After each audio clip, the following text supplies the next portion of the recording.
This is OwlUp, where learning happens in minutes, not hours. For a deeper journey, explore all our courses at owlup.co. Now, let's dive in.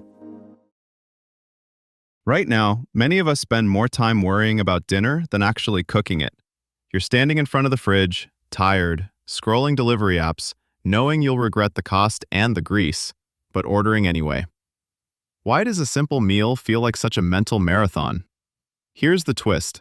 The real problem usually isn't recipes, cooking skills, or even time. It's that most of us are running our kitchen like a pop-up shop that has to be reinvented from scratch every single night. New ideas, new decisions, new scramble. No wonder dinner feels heavy. What actually works, according to behavior research, is treating your eating like a system, not a series of one-off events.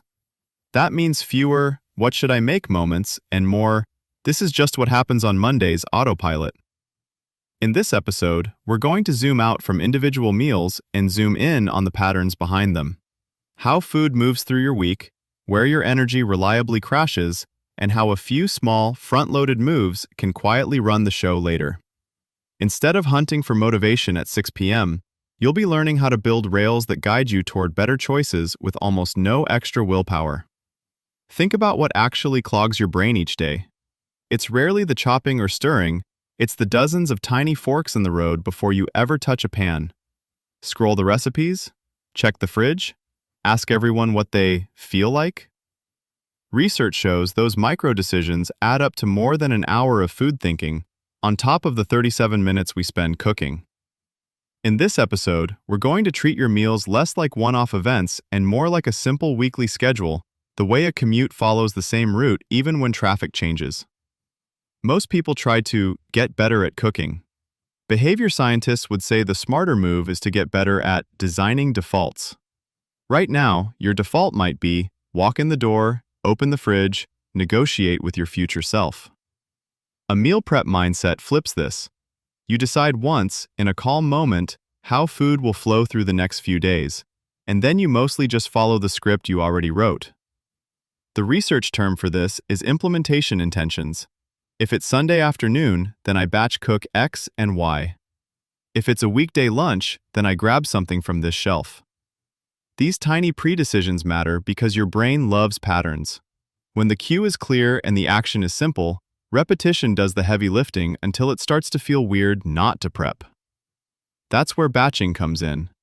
Instead of scattering food tasks randomly, washing herbs here, cooking rice there, you cluster similar actions. All the chopping together, all the roasting together, all the grain cooking together. You're not just saving minutes, you're teaching your brain, this is the block of time when we set up the week. A basic structure might look like this. 1 grain, a pot of quinoa, rice, or farro. 1 or 2 proteins, tofu, lentils, chicken, or eggs. 2 pans of vegetables, maybe a tray of roasted roots and a sheet of broccoli or peppers. 2 flavor engines, a sauce and a seasoning mix that can swing dishes in different directions. From there, the game is assembly, not invention. Grain plus protein plus veg plus 1 flavor. Taco-ish on Monday, Mediterranean-ish on Tuesday, bowl-ish on Wednesday. Different plate, same backbone. You're building a small inventory that your tired self can combine in seconds. Environmental cues quietly support this. A specific shelf becomes the ready-to-eat zone. Pre-cut veg live in clear containers at eye level. Your rice cooker or Instant Pot stays on the counter instead of buried in a cabinet. Each of these is a silent nudge that makes the prepared option the easiest option. Over time, that's the mindset shift. Away from heroic 6 p.m. decisions toward a simple, repeatable food system you set in motion once, then mostly just keep on the rails. Think of this like designing a tiny food infrastructure rather than chasing perfect recipes. A busy accountant I worked with picked 3 moves that repeat every week. Wednesday night, she cooks a tray of chicken thighs while answering emails. Saturday, she runs the dishwasher and resets containers. Sunday, she cooks 1 grain and 1 veg while calling her mom. No elaborate menu, just recurring blocks that quietly support everything else. Another client, a teacher, uses her commute as an environmental cue. As she pulls into her street, she calls her own reset hotline, a 30-second voice memo where she states what's already prepped and chooses one combo for dinner. By the time she reaches the driveway, the decision is done. Families often overestimate variety. One household rotated 3 base builds: tacos, bowls, and pasta. The twist came from toppings and sauces, not whole new meals. Enough novelty to stay interesting, stable enough to feel effortless. In a few years, your meal prep system might sync with tools you barely notice. A smart fridge could thaw tofu because it sees your calendar blocking a prep window. Wearables might flag, "You sleep better after carb-heavy lunches," then nudge your batch cooking toward grains. Shared prep spaces may work like co-working kitchens. You book a 2-hour slot, batch with commercial ovens, leave with a week of meals and a smaller carbon tab.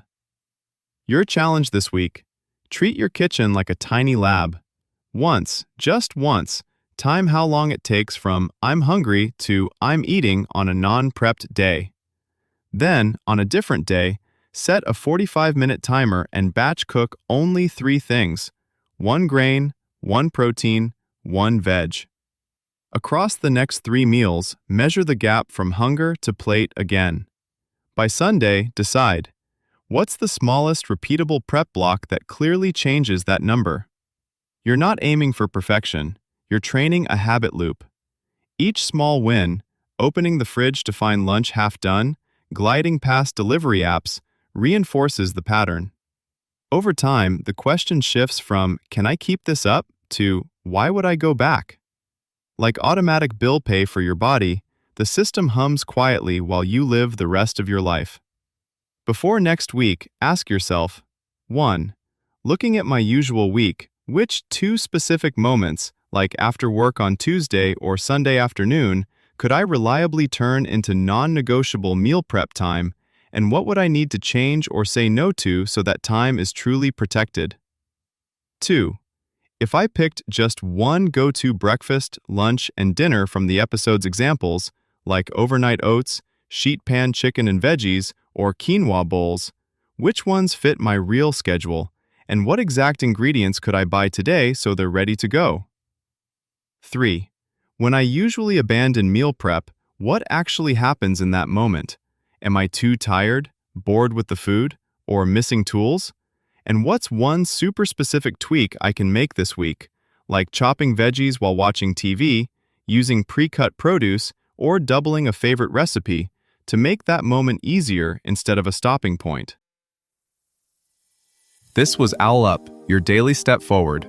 To keep learning with structured courses and more insights, go to owlup.co. Until tomorrow!